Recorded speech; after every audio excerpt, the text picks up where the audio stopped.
Oil, gas, politics, and money.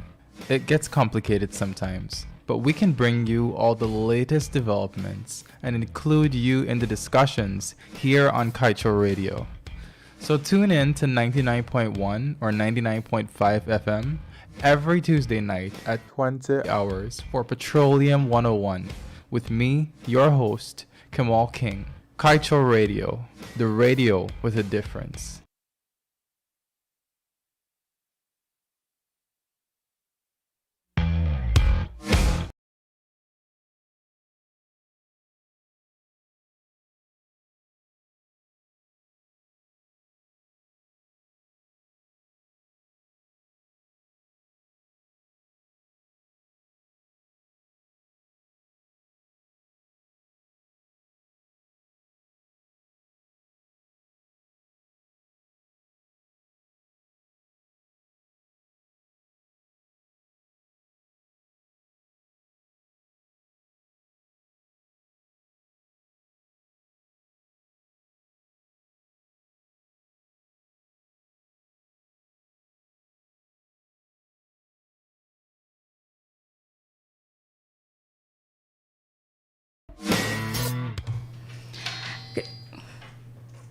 Good evening and welcome to another edition of Petroleum 101 right here on Kaieteur Radio 99.1, 99.5 FM. My name is Shikema and I will be your moderator this evening, and joining me will be the regular host of this show, senior journalist of Kaieteur News, Mr. Kemol King, and journalist Miss Mikaila Prince.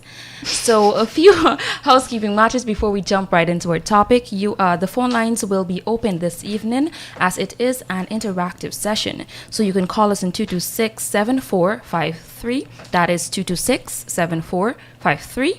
Or you can send us a WhatsApp message or a text message on 6222. If you are not able to use those avenues, you can hop onto our Facebook Live where this program is being live streamed right now. You can drop us a comment or whatever question you have.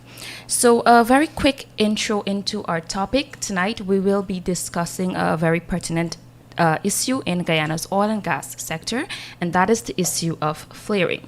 So as you know, ExxonMobil recently made an announcement that they will be restarting flaring at the Eliza Destiny FPSO above pilot levels due to a faulty gas compressor. With that short intro, I'll hand you over to Mr. Kemol King to dive more into this topic. Hi, everyone. So, before we get into a conversation about the flaring that's happening right now, I think it's important for us to contextualize the issue into how ExxonMobil's flaring has started and how it developed last year. So, ExxonMobil started to produce oil in December of 2019, and this was ahead of schedule. We had heard years before that ExxonMobil would achieve first oil in 2020, but we heard in late December that they started producing oil, and the understanding was that for you to commission the equipment, ExxonMobil would need to flare just a little. That's startup flaring, and that was allowed. However, in January, Dr. Vincent Adams, the former head of the Environmental Protection Agency, came in this room and spoke to our senior journalist, Kiana Wilberg, and told her that ExxonMobil had been flaring way longer than the EPA expected. Now, this was all very, very concerning for everyone. The story from ExxonMobil at the time is very similar to what we're hearing now, that there is defective equipment and that they didn't know comprehensively what the problem was. So what happened then was that ExxonMobil had to remove the equipment and send it to Germany to the manufacturer for there to be a repair. And that repair took all year. Yep. All right?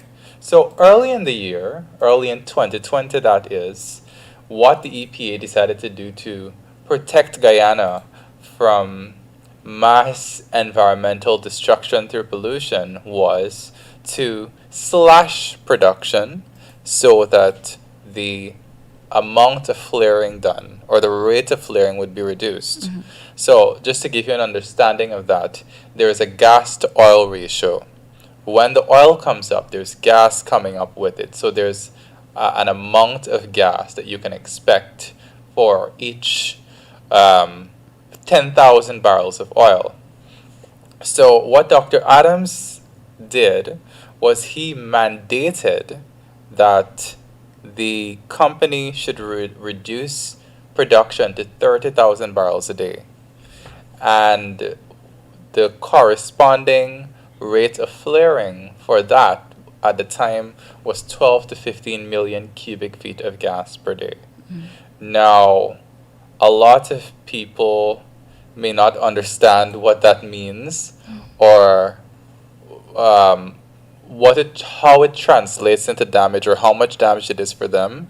But later on, I will ask my colleague Mikaila Prince to explain that in terms of, say, the contribution that trees would give to us, what flaring is taking away from us, right?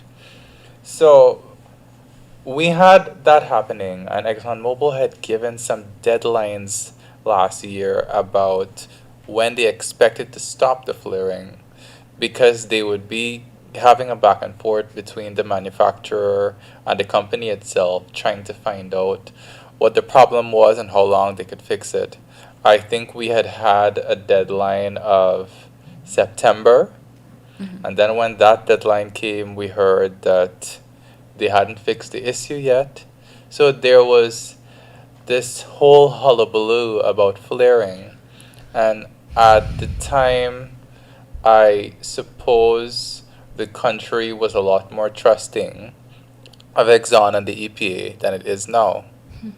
So at the time we had the whole election thing going on, so that would have distracted you from what was going on at the production.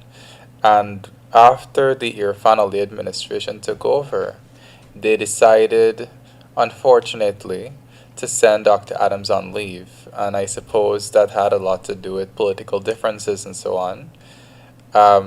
Dr. Adams had actually been on the forefront of trying to mitigate this issue, aside from other environmental issues with regards to the Liza Field projects and the Payara project, which was being reviewed at the time. After his leave came to an end, the PPP government decided to fire him. I don't know if that's the correct word for what happened, but yeah, his contract was brought to an end, and I suppose the country lost someone who was very well qualified to stand up to Exxon and handle this sort of thing. Then they replaced Dr. Adams with a new director, Ms. Sharifa Razak. And what happened then was ExxonMobil had reported late in the year that they managed to fix some of the equipment and had reinstalled it. And so the government allowed ExxonMobil to ramp up production a little. But when it did ramp up production, that was in October, it was flaring way more than it was earlier in the year when Dr. Adams slashed production. So it moved from 12 to 15 million cubic feet per day to 16.5 million cubic feet per day. And in December, ExxonMobil finally announced that it had fixed, or that its manufacturer had fixed the defective equipment. And I suppose now I can ask Mikaila to give you a rundown of what statistically this flaring that occurred last year would add up to, and the destruction it wreaked on Guyana's environment. Thank you for that presentation, Kemol. To answer your question, in last December, just after Exxon had reported that the manufacturer fixed its damaged compressor, we had received a report from the Environmental Protection Agency stating how much gas had been flared by Exxon to that date, and this was around December 2020, around December It was 20th. just about the anniversary Yeah, of oil production. yes, just- because it was about the 23rd or so, Yeah. days before Christmas, that ExxonMobil had announced we're producing oil. Yeah. So, one anniversary, 1 year of flaring. Yeah. So in that year of flaring, when you total up the amount of gas that they would have flared from in that year, it came up to 12.4 billion cubic feet of gas. And to put that into perspective, 12.4? Yeah. Yes. Right. Yeah, that amount of gas, 12 billion, the volume of gas is equal to the removal of all the trees in the size of Region 2. Wow.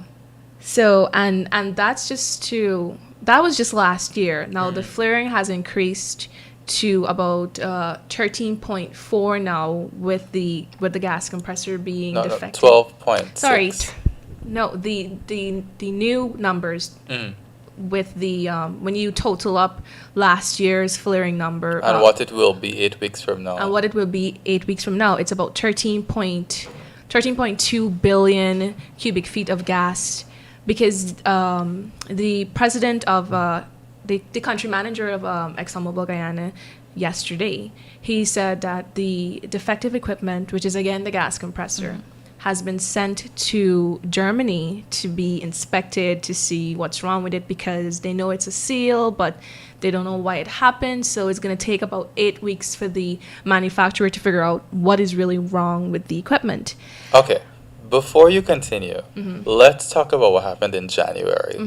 So I'll ask Shikema to tell you, because there was a mishap in January, and we had asked, I don't think anybody actually reported on that. So this is some I think information I- that we should give to the public. Yeah, that was something we Did did. we? Yeah, I reached out to, well, initially, Oh, I understand, yeah. Miss Annette Arjun Martins, who is part of one of the local bodies, environmentalists that we have here, she posted a photo on her Facebook page with Exxon flaring, and it seemed to be a lot of gas that they were flaring. So on the caption of the post, she was asking the EPA and Exxon for an explanation as to, I thought you guys stopped flaring, so can you explain to me the contents of this photo?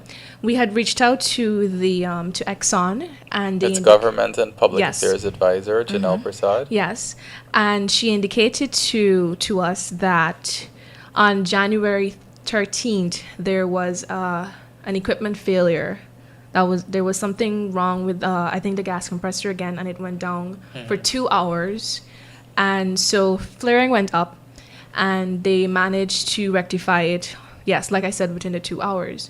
And then you fast forward to January 27th, when the equipment started failing again. And I think that same equipment failure raised a lot of questions as to whether the equipment was really fixed the first time they said it. Sufficiently Yes. before. Yeah. yes. Yes. So we have That was around January 13th. yes, Yes. it was Give the January public a 13th. timeline. Yes. And Then about 2 weeks later, on then January ExxonMobil 27th. would yeah. announce that the equipment went bad again.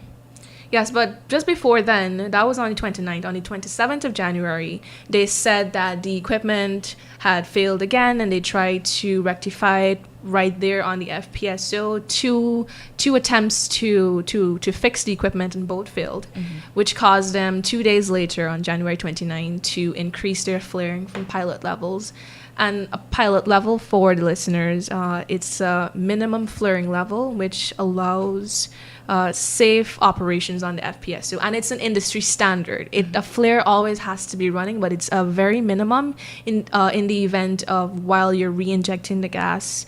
Not all of it is re-injected, so you have to have some way for the gas to escape, and you can't just release it into the air. So that's why that minimum pellet flare is always burning. If I can add, Mikaila, I understand. I know we've reported on this before that the environmental permit for the Liza Destiny project, the Liza 1 project, it stipulates that Exxon should have spare equipment aboard to cater for instances like this. But I understand that the provision is so ambiguous, it did not say that they must have spare equipment there. Yes, and that is something I did ask Ms. Razak, the EPA director,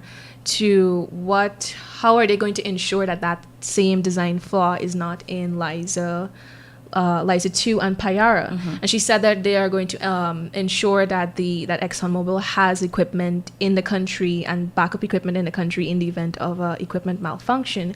And she had also stated that the same gas compressor at Liza 1, the faulty one that we have right now, that it was just a seal that was damaged on it, and they were going to do an inspection on the FPSO to see if it's just a seal, and in the event of the seal being damaged, they had to know whether it had to be reseated or replaced. And in the event of it needing to be replaced, there was already a seal in Guyana.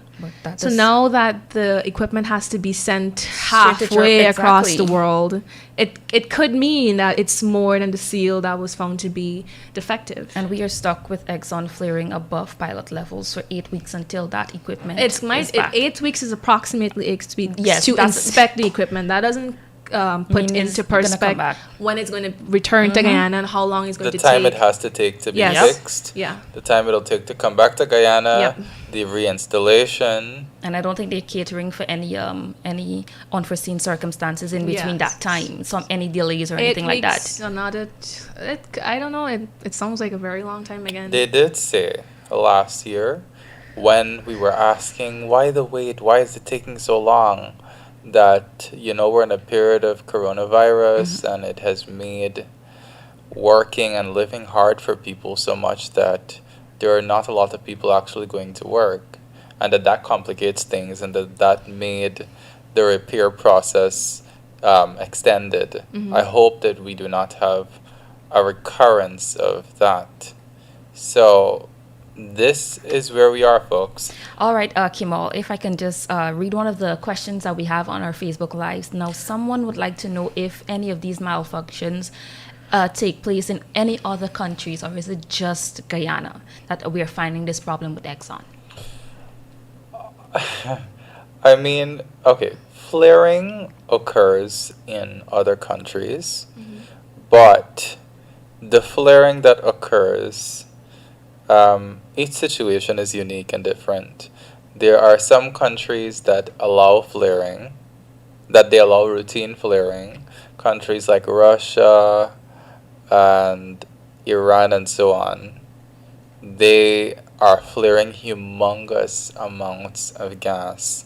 And okay, Guyana is flaring gas, but Russia and Iran are flaring like a hell of a lot. Can I say hell? Yes, you can. Yes, you can. That's a lot. Yes.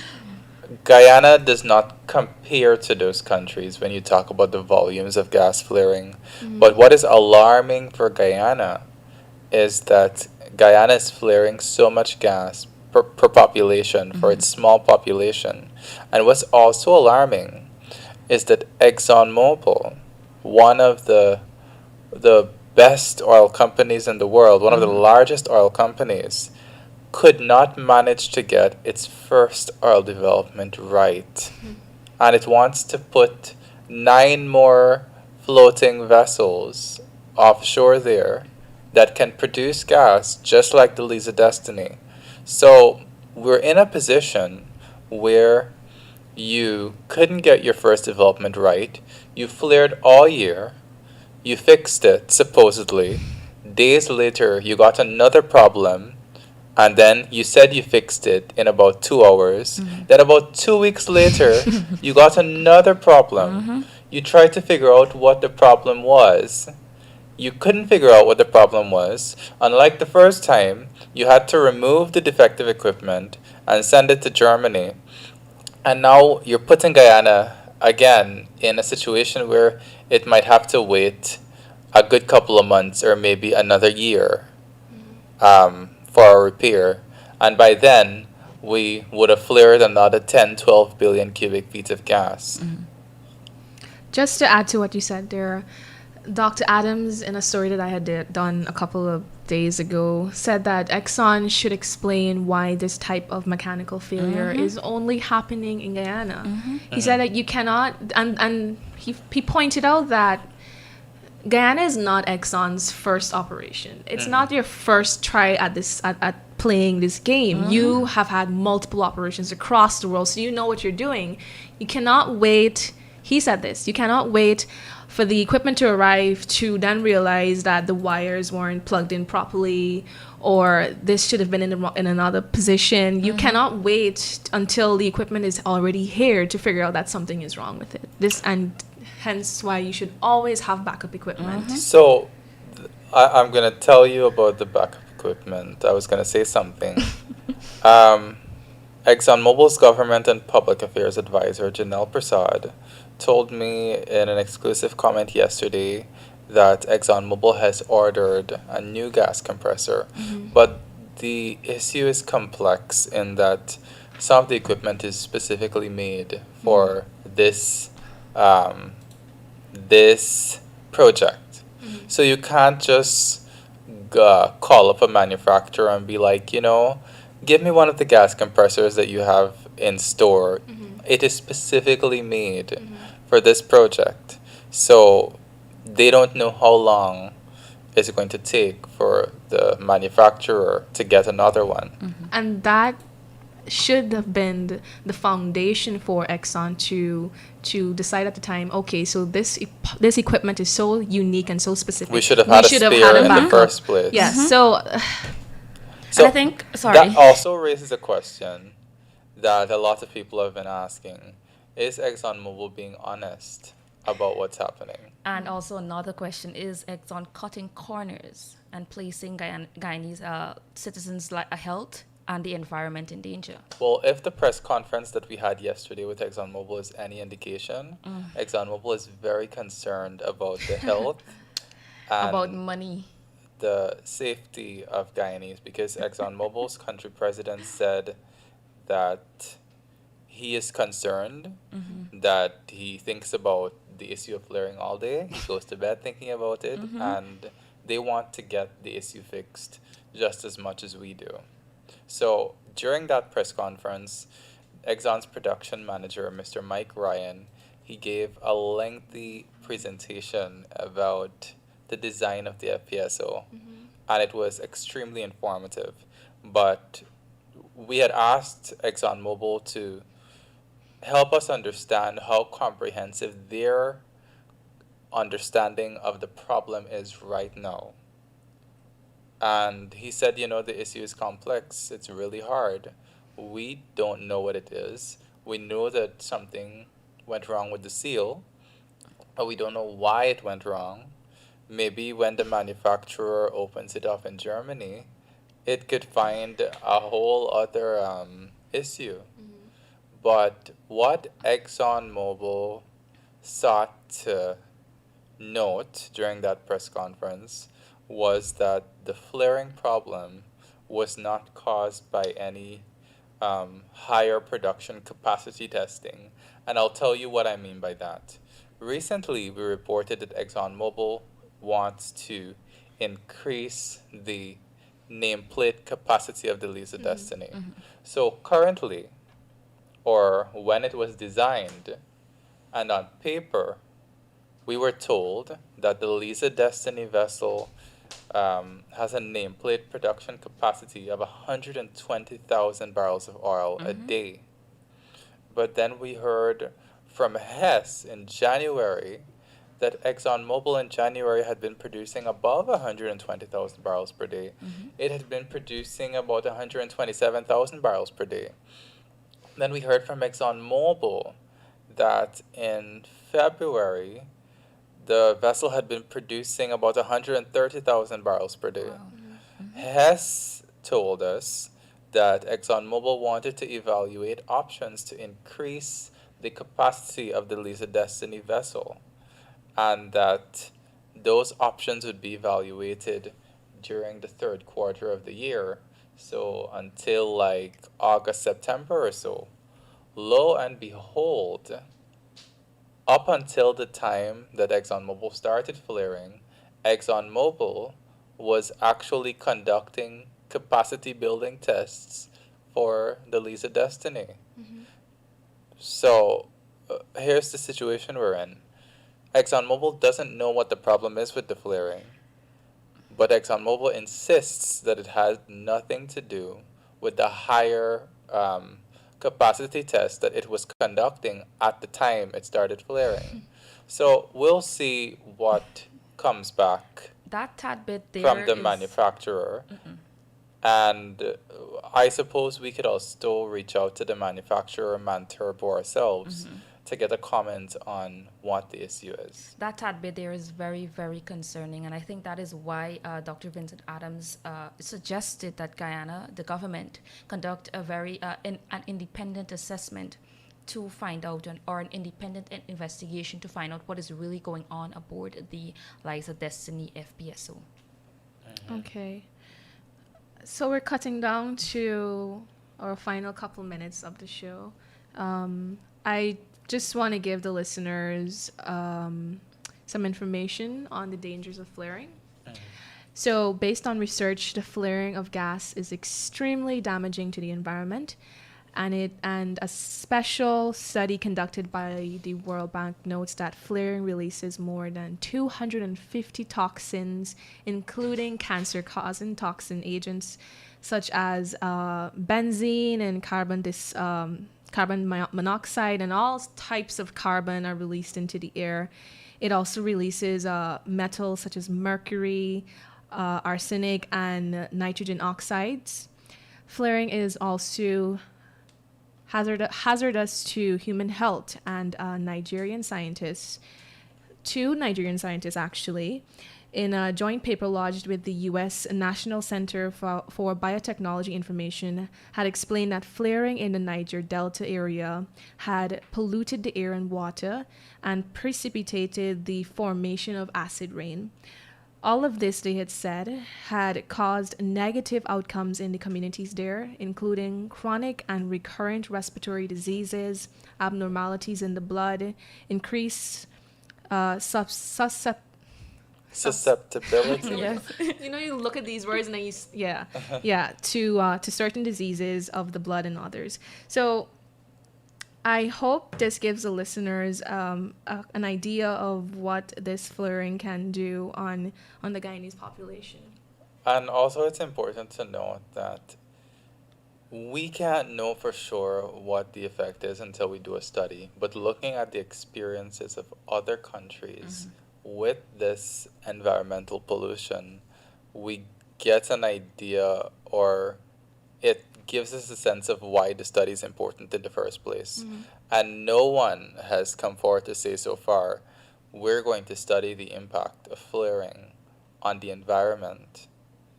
And that's another thing that we have to pursue, right?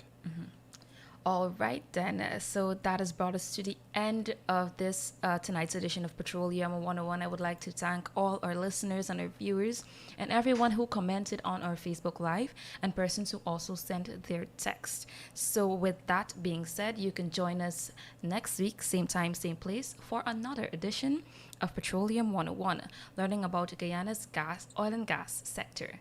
I am Shikema Day. I'm Mikaila, friends. And I'm Kemol King. Good night. Good night.